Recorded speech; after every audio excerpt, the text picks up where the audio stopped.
You ask Tiger to calculate. This deals with linear inequalities with one unknown. The final result is x smaller than 5. Let's solve it step by step. Group all constants on the right side of the inequality. Subtract 7 from both sides.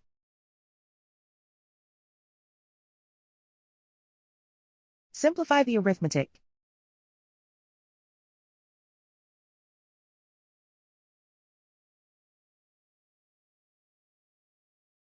Isolate the x.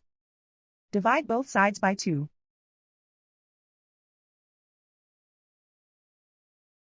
Simplify the fraction.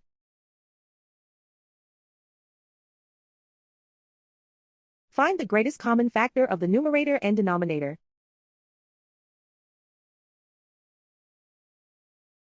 Factor out and cancel the greatest common factor.